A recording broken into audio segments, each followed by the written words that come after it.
tassa bhagavato arahato samma sambuddhassa. Namo tassa bhagavato arahato samma sambuddhassa. Namo tassa bhagavato arahato samma sambuddhassa. Buddhang dhammang sanghang namasami.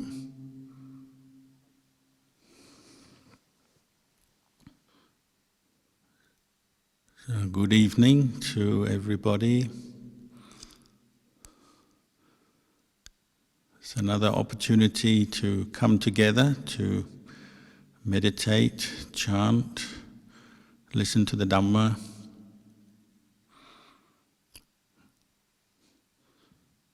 If you're in Melbourne, then you're now like us, experiencing lockdown, cold, wet, winter's day. Nothing better to do, you might as well meditate. Or maybe you're in another part of the world, sunny, no lockdown, no coronavirus. Still nothing better to do than meditate. Why? Because we still have suffering and the cause of suffering in our lives. So last week we were contemplating and discussing the Dhammacakkappavattana Sutta, the first teaching the Buddha gave after his enlightenment. And then following on from that, the Anattalakkana Sutta, the teaching on the characteristic of non-self, no self.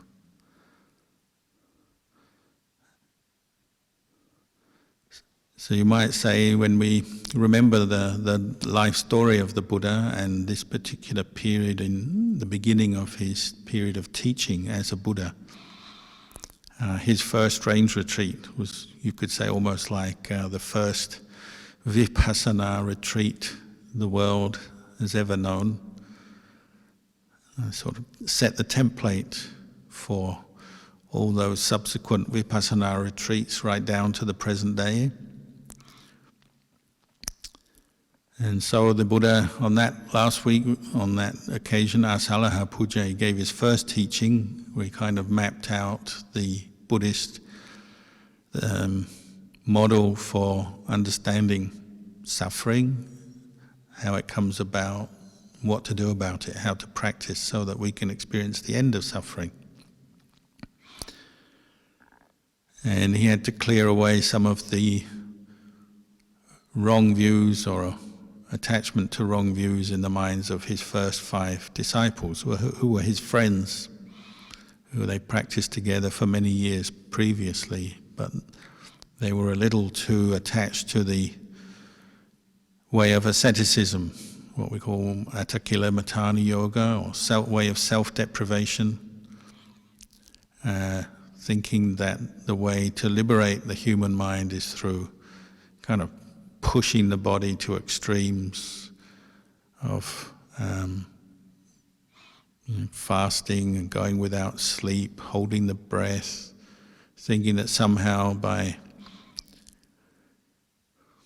putting pressure on the body, somehow the mind will be liberated through that from all the causes of suffering.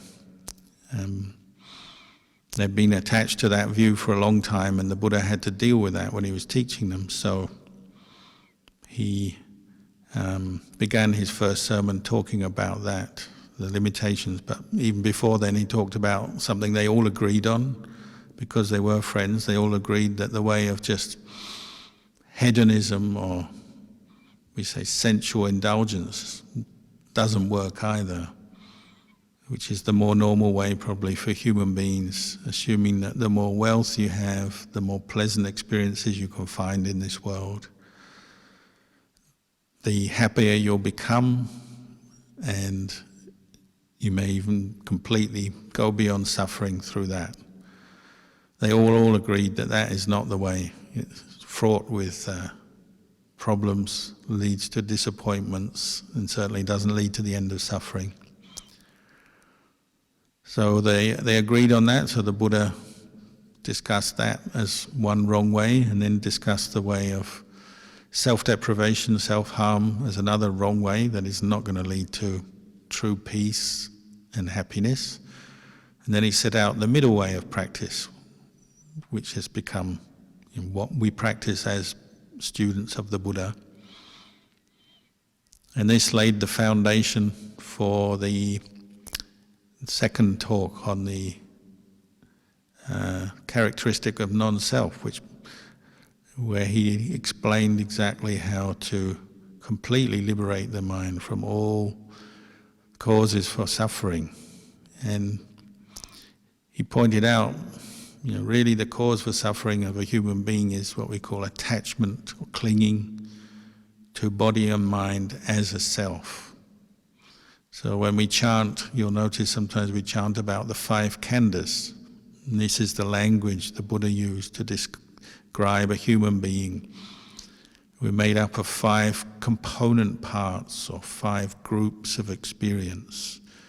That is the physical form, feeling, perception, thought formations, and sense consciousness. And these are we say the focuses of identity, or the focuses of clinging in an unenlightened mind, a mind that is still deluded and not clear on the truth of things, will quite automatically identify with this body and the feelings, the thoughts, memories and so on as a self. We identify, and that's really the root cause of our suffering. And in this second teaching the Buddha gave, he's outlining this as the root cause of suffering and encouraging his students to investigate, to understand more thoroughly, to see where clinging arises in their experience, what they cling to, how it arises, and then finding a way to liberate, free themselves from this clinging by seeing through it, seeing it as a false view. So if you read the translation of that sutta, you'll see the Buddha is encouraging them to contemplate, investigate their own experience, personal experience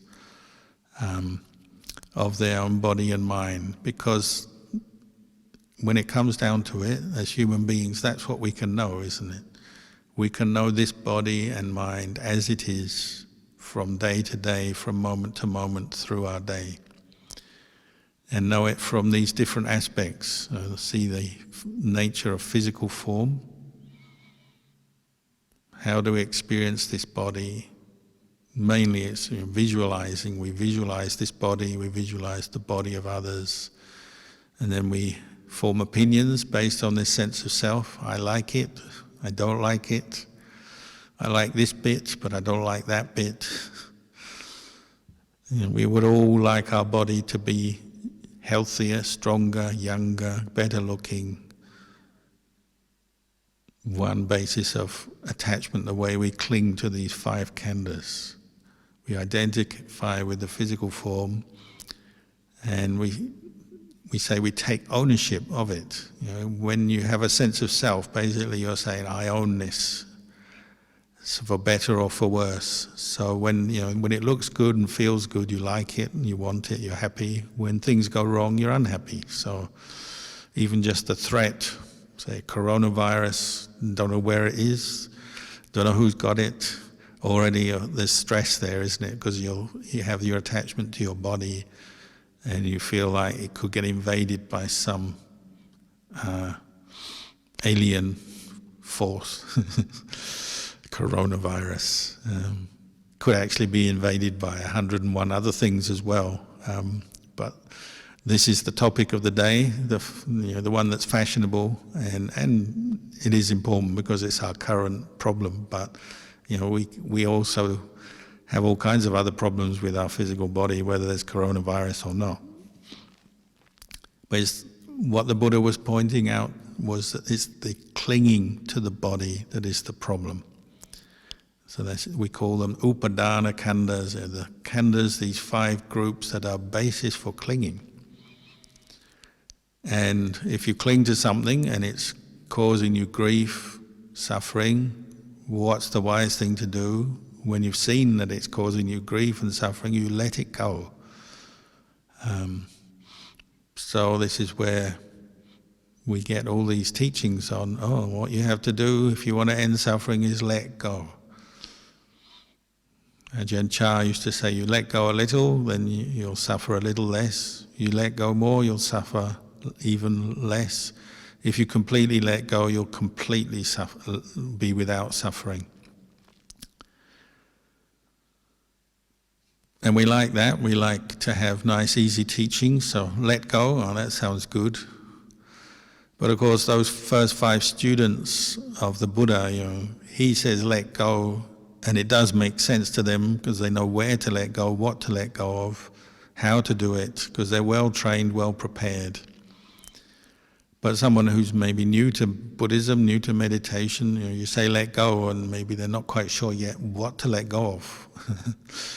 It sounds easy, straightforward, but what do we let go of? And there needs some preparation there. Actually, those first 5 students, they developed many good qualities in preparation for this final teaching that led to their full enlightenment. They'd been practicing sila for many years, learning to bring some self-control to their conduct, body and speech, live in a harmless way, not harming other people.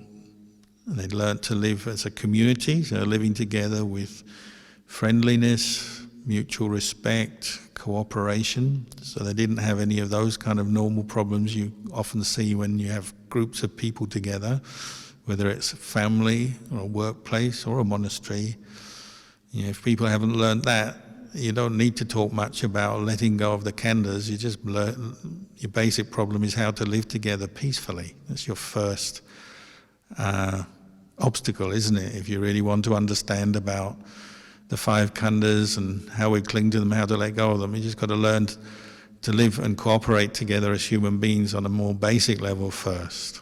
And so a lot of the Buddha's teachings in subsequent years, as more people became interested, they're more practical about just learning to live together peacefully as human beings. We all would like to develop the high insight to take our minds out of suffering, but we have to work where we're at, and often we just have to learn to live together and cooperate better as a starting point. So those 5 ascetics, those 5 students, who you might say are model students, they weren't perfect because they still had wrong views and some misunderstanding, but generally they'd learned the basics. They're good role models. So how were they living? Well, they were living in harmony.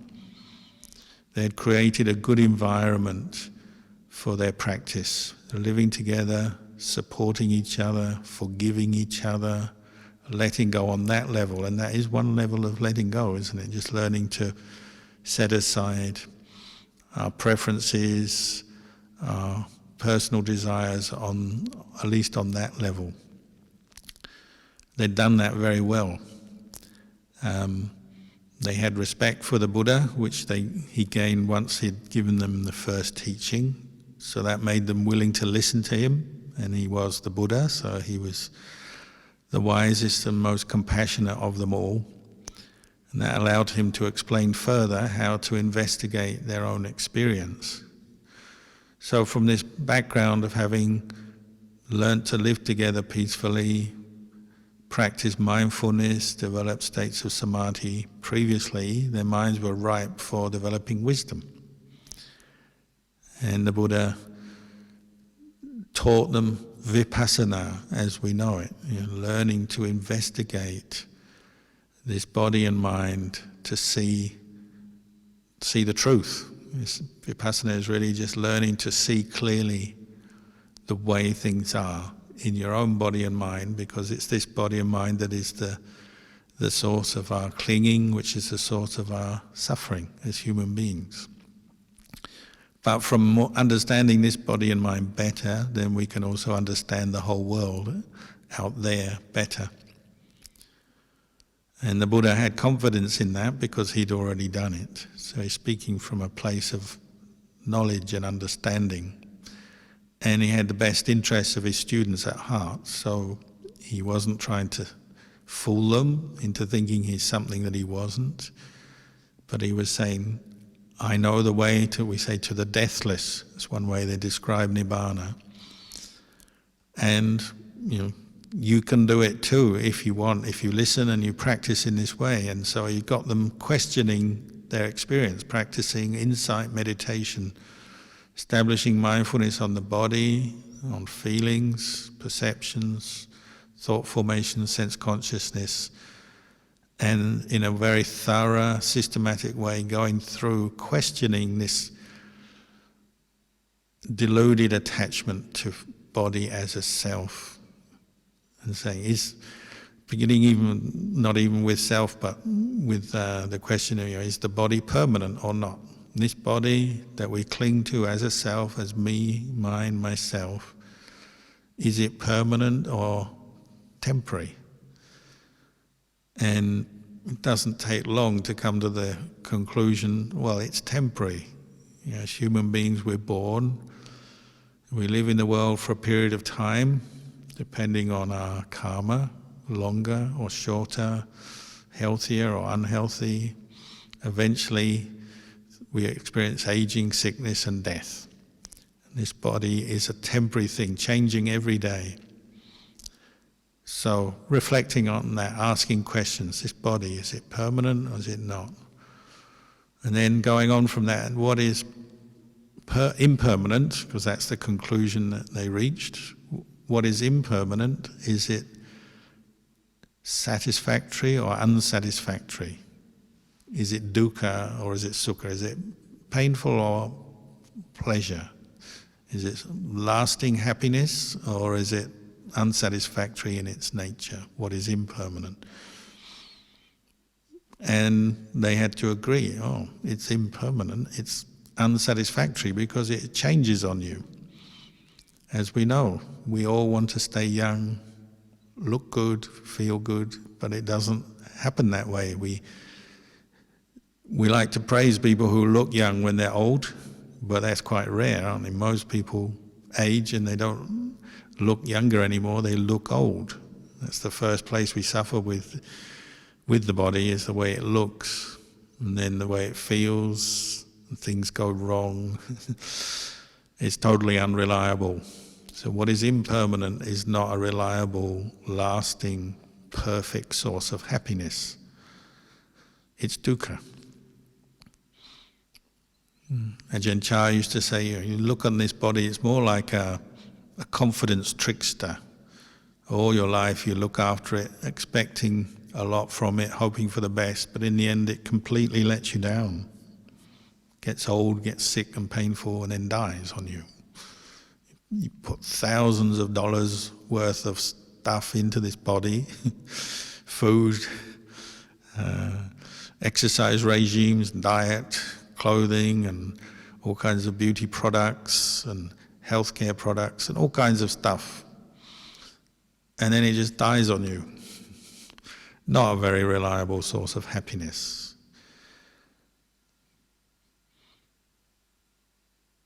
We do that, don't we? It's really the source, it's kind of the founding principle of our life as human beings. We spend a lot of time and effort and money in getting wealth. We go to work, we earn money, we educate ourselves and get skills so we can work and earn money.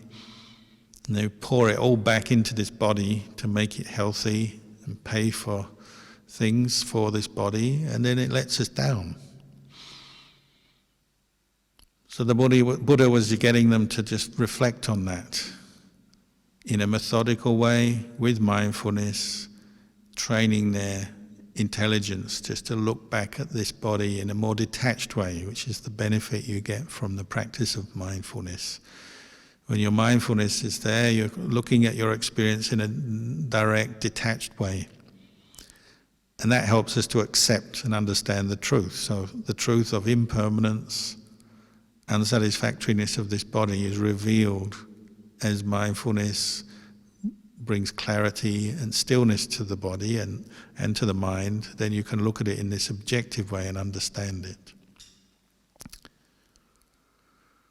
So what is impermanent, unsatisfactory, can you take that as a self?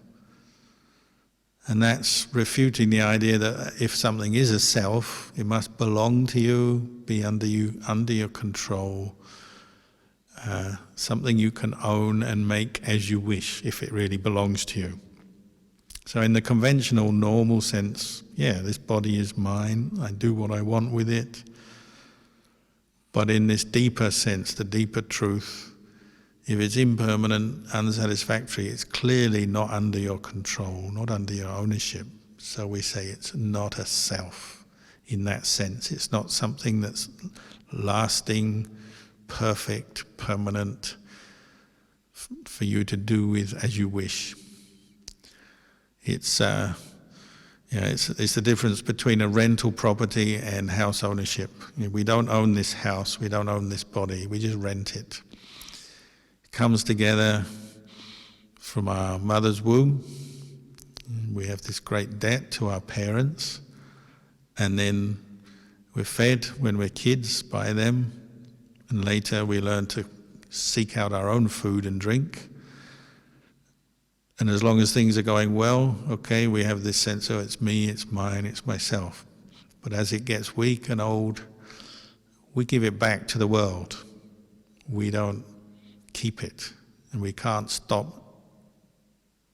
aging and death from taking place. If anyone was to become the next billionaire in the world, it would be the person who invented the drug that stopped you from aging, getting death. And people do make that claim, but I'm not convinced by them yet. Because it's just the nature of physical form. It's impermanent, unsatisfactory, it's not a self. You can't ultimately control it. So this was the kind of reflection those 5 students were running through in their mind in their meditation, coming to understand the impermanence of the 5 khandhas, starting with form. And this is the process by which you let go of clinging. And the same with the other 4 mental khandhas, feeling the same. Is feeling permanent or impermanent? Well, it's impermanent. And we know for sure sukha vedana, pleasant feeling, is impermanent because we're constantly chasing more pleasure in our life, just trying to get a little bit more. It's one of the first phrases you learn as a kid, isn't it? Can I have more? I want to eat more of it. I want to watch more of it, I want to play more with it. And as you become an adult, the process becomes a little more subtle, more refined, maybe more refined pleasures, but in the end, it's the same process, and we get addicted to pleasure, obsessed with it, seek after it, but it doesn't last. And all those experiences that give us pleasant feeling, they're temporary. They're not permanent, and the nature of feeling is impermanent. Luckily, it's the same for painful, unpleasant feeling, isn't it? Like, one of the reasons we can live in the world is because painful feeling, unpleasant feeling, is temporary. So as we meditate, every meditator will be aware you have some pleasant states and feelings arise, and then they change. You get some unpleasant, painful feelings arise, but they can also change. And often you're experiencing a back and forth, pleasure, then pain, pain, then pleasure. So in some sense, a bit of painful feeling is, when it arises, you can apply the same wisdom. It's temporary, it's impermanent, isn't it? So it will pass. In one way or another, it will pass. That can help you at those times when you are experiencing an unpleasant situation, because you know it will pass. That's how many meditators attain deep states of samadhi, is by reflecting on the impermanence of aches and pains, various sensations, difficulties coming up in their experience as they meditate. They're observing, oh, it's changing, it's arising, passing away. So both pleasure and pain are impermanent, unsatisfactory, and they're not self, because you can't command pain just to come and go. It's another one of those delusions. This is why we get caught into always seeking more sense pleasures and pleasant experiences, because we have a full sense of self and then this sense of control. So often we hold up people in our lives who seem to be able to control their pleasure because they've got enough money or power or good fortune in different ways that they can get what they want. So it seems like they're in control of pleasure and they can get what pleasures they want when they want. But anyone who practiced meditating in the way those first 5 students meditated will immediately break through that delusion, and they'll know the nature of pleasure and pain is they're temporary, they're unsatisfactory, and they're not under control. And they happen quite, they're conditioned things. They rise from their causes and conditions, and ultimately you can't change that fact. You know, you can influence pleasure and pain, of course, but you can't change the fact that ultimately in their nature, they're not self. And pain arises from a cause. So you sit for a long time, or you may have some pain in your knee or your back. You stand up, and that pain will disappear. You keep standing, well, after a while you get some pain from standing. You lie down, after a while that becomes painful, and so on. You eat food that you like, it's pleasant, you enjoy it for a while, and then after a while that pleasure fades, and eating too much food can become painful, unpleasant. Everything has its cause, and then it's changing conditions, it arises, it ceases. So in that sense, the khandha, or the group of feeling experience, which we have as human beings, it's impermanent, unsatisfactory, not self. So these 5 students were running through this as a way of practicing insight meditation under the Buddha's instruction, getting to the point where they can see ultimately whether it's feelings, memories, thoughts, sense consciousness, or the body.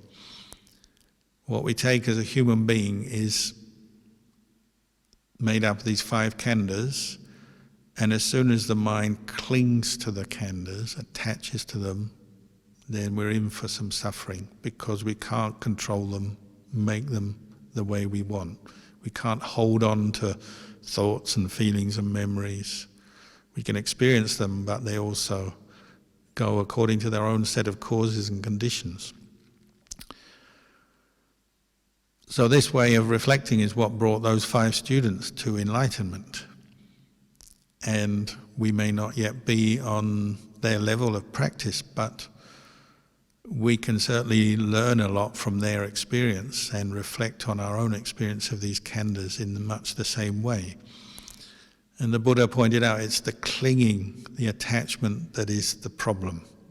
That's the root cause of our suffering. When you remove the clinging, then there's just khandhas.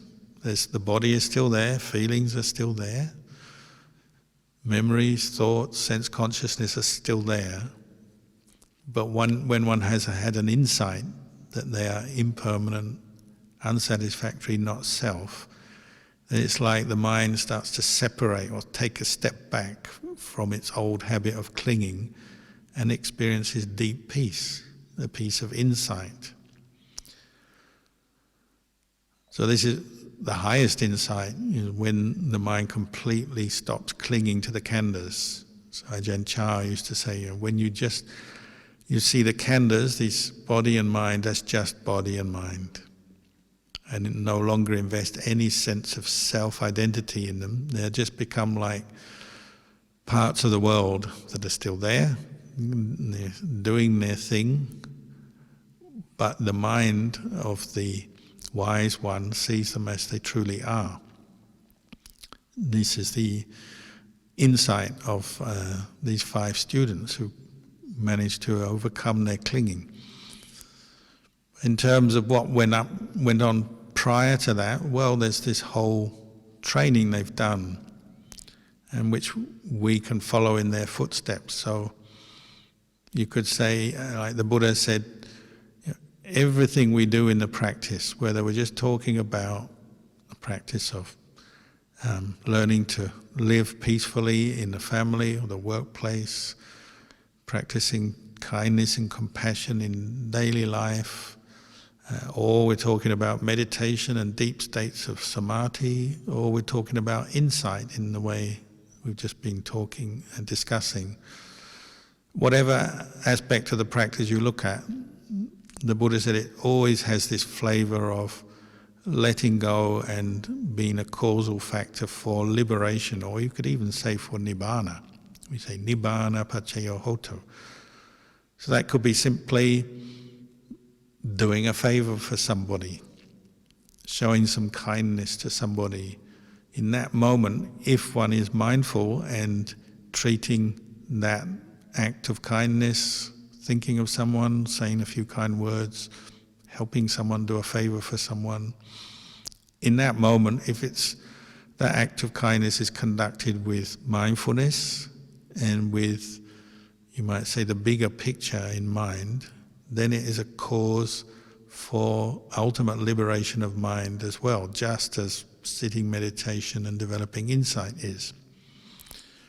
And this is one thing that you gain from listening to the Buddha's teachings. He always encouraged us to have this sense of seeing the long-term benefit for ourselves and others in what we do.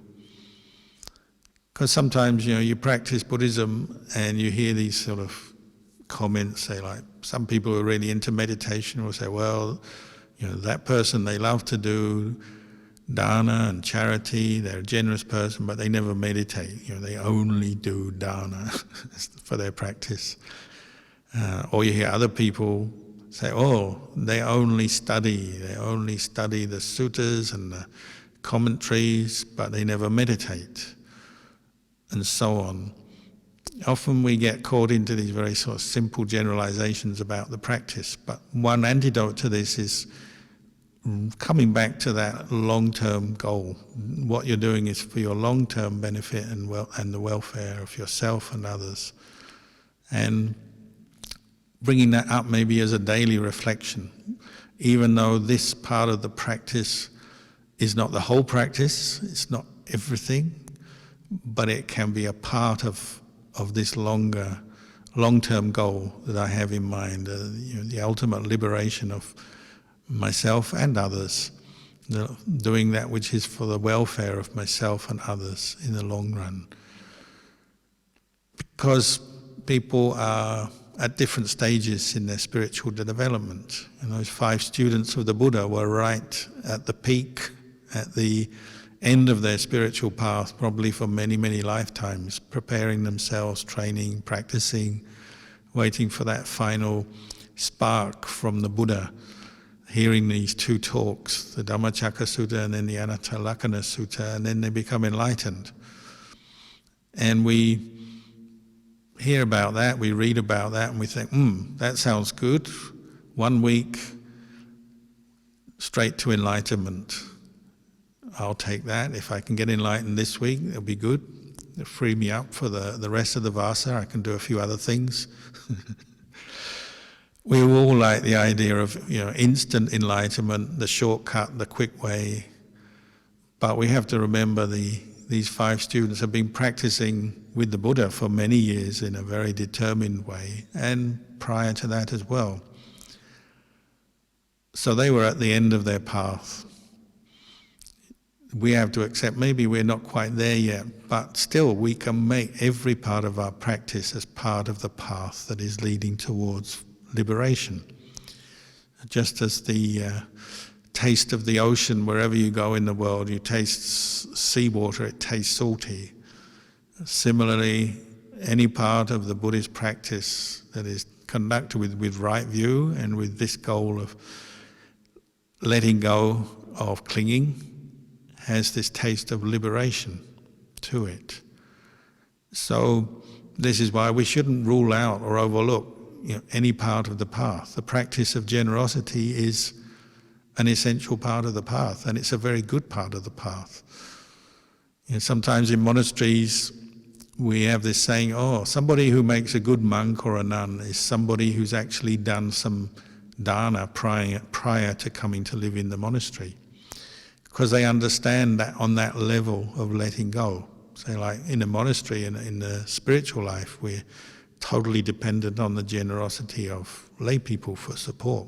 They bring food. Like here, this particular monastery, people will drive maybe an hour and a half to get here to offer food, which at this time, coronavirus, is particularly appreciated because not many people are doing that.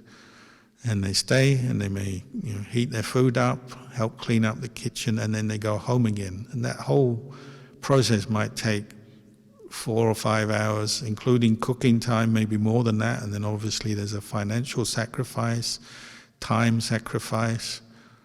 Somebody who's done that will understand the benefit of generosity, and they will have let go of a certain amount of that clinging to this sense of self.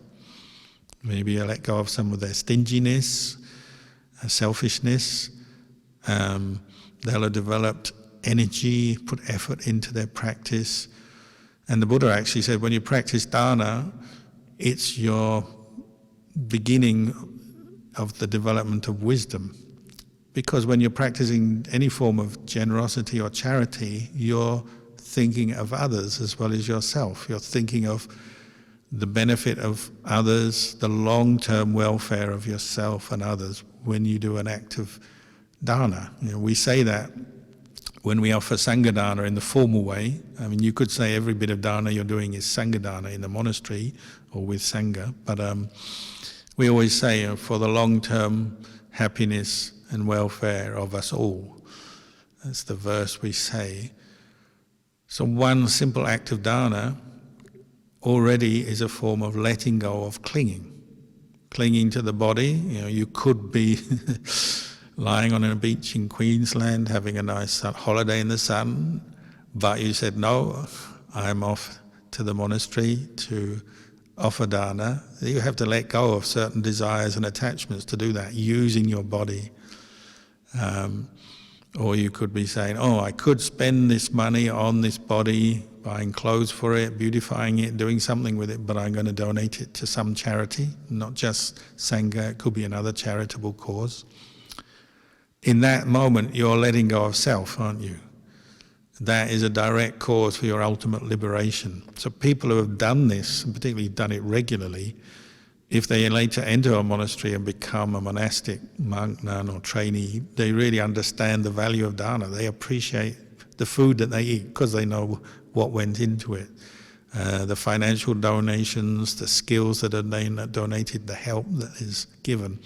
They understand it's not simply, oh, they're just offering dana, why don't they meditate? They understand the full process much better.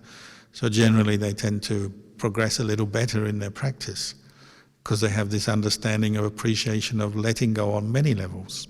So there's a level of generosity. The same with a level of sila. Sila means conduct, how we conduct ourselves, speech, actions, how we interact with the people around us.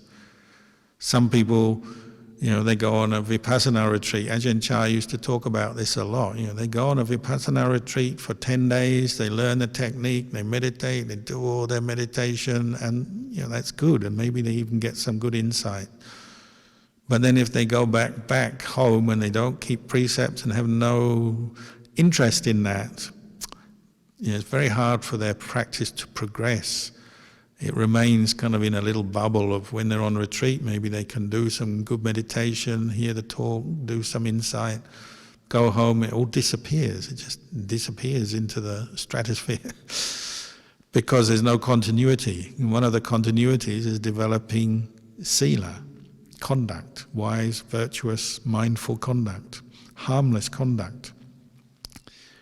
And that is also a practice of letting go. It has the taste of liberation in it, because to train your mind to let go of anger, greed, and the other coarser manifestations of these 5 khandhas, greed, lust, desire, manifests in the body with feeling, with thought formations. The whole 5 khandhas are involved. You have to let go of the coarsest first if you're going to have any hope of letting go of the more refined. So sila is dealing with the coarsest, learning not to kill, not to steal, not to cheat on your partner or cheat with someone else's partner, learning not to lie or abuse others with your speech, not to insult others, not learning not to get intoxicated.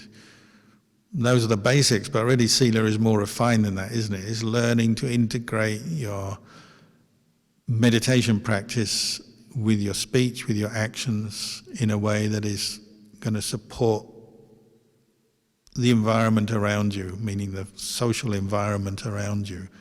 You're learning to maintain friendliness and cooperation with others, even if they don't do it with you. Learning to maintain the attitude of forgiveness, even if they don't do it with you. These are not easy things, but when practiced, even for a moment, and it's a moment of liberation of self from clinging to the 5 khandhas. And you only need to commit to keeping precepts for a day, and you'll see this in progress, because there'll be things that tempt you to break the precepts. There'll be moments when you're tempted to be selfish, stingy, aggressive, untamed in one way or another in your behavior, and it will come up.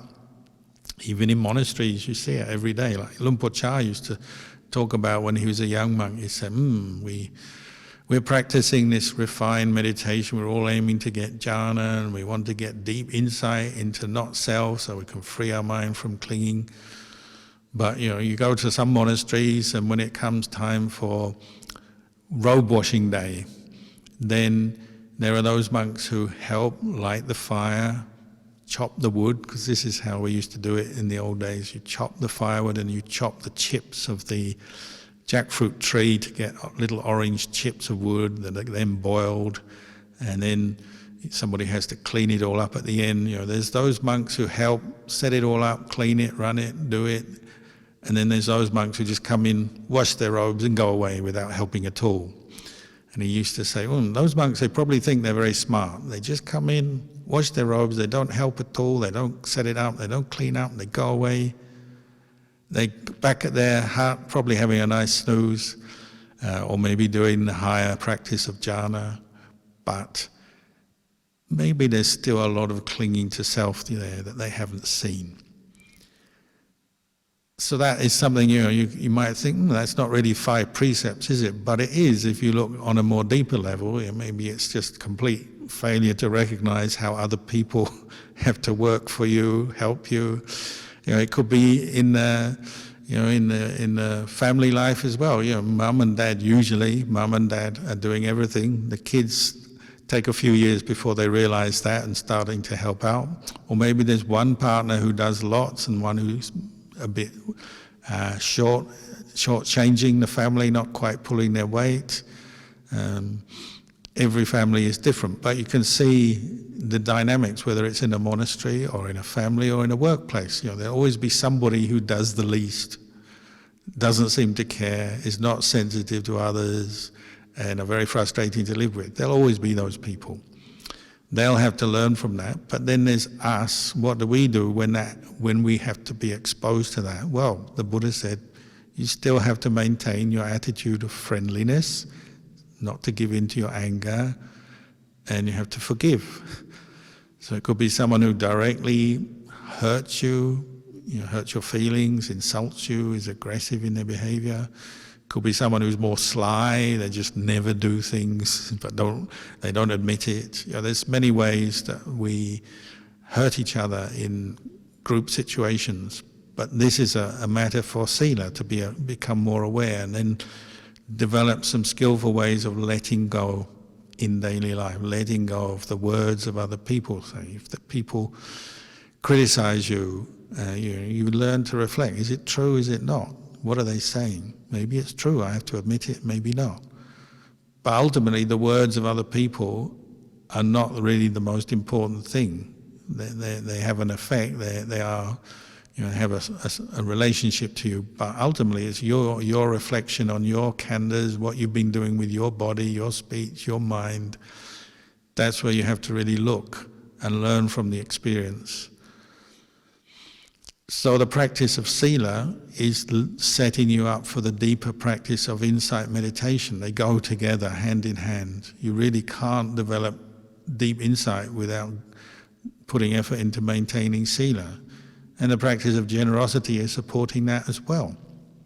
At every level, we're coming back to this body and mind, and you might say, looking at how are we using it? What are we doing? Is this really for the long-term benefit of myself and others? Or am I actually setting myself up for more suffering? Because when we go in the opposite way, we tend to suffer more, sooner or later. If you don't practice generosity at all, you're a very self-centered, selfish person, well, you tend to lose friends, you tend to become very negative and caught up in your own moods, and your clinging to your khandhas tends to become very strong, doesn't it? So then you become easily defensive, easily disturbed by things that don't go your way. You could say it's a more modern problem now. We have a lot of problems in our society now with impatience, because we have learned to have this strong sense of self, and often we're not very good at recognizing how that is the cause of suffering and letting it go, letting go of ego. Nowadays, we're often very impatient. As soon as something goes wrong, we're not happy. And we have what we call the blame culture, don't we? So we have to blame someone. So currently in Melbourne, blame the government. They didn't manage the quarantine properly, so now the cat is out of the bag. Coronavirus has got into society, so blame the government. Well, maybe there's some truth to that, I don't know. But that's not going to solve your personal suffering, is it, by just blaming and becoming negative and critical of the government in that situation? Or it could be an individual in your life who is doing something. If you're always just going to blaming them, complaining about them, getting caught up in your aversion to them, you're going to suffer. And you become impatient. As soon as you have this strong sense of self, as soon as something goes wrong, it's like your self has been affronted, it's been insulted or affected. You're not getting what you want, what you expect in life, and you easily get caught into stress and suffering, don't you? The bigger the ego, the harder the fall, the deeper the bruises. So the practice of generosity, sila, is a very good foundation for letting go of ego, which is exactly what insight meditation is doing, but often falls down because we haven't developed the strong foundation first. Those 5 ascetics, they've done all that. They've done that practice. They've practiced their generosity. They've learned to keep precepts. They've learned to develop mindfulness. Otherwise, when the Buddha comes back after his time alone, they were thinking of that. They were thinking, oh, the Buddha has gone off on his own. He started eating again. I don't think he's really up to it. They might just think like that. And then when the Buddha comes in, they say, oh, I'm not listening to you. What's the point? You've gone off and you've indulged. No, you don't know what you're talking about. That's probably, the modern culture, probably not ready for the Buddha. We don't have the barami for a Buddha to be born at this time, because if the Buddha came along, everyone would be complaining about him, and blaming him for this and that.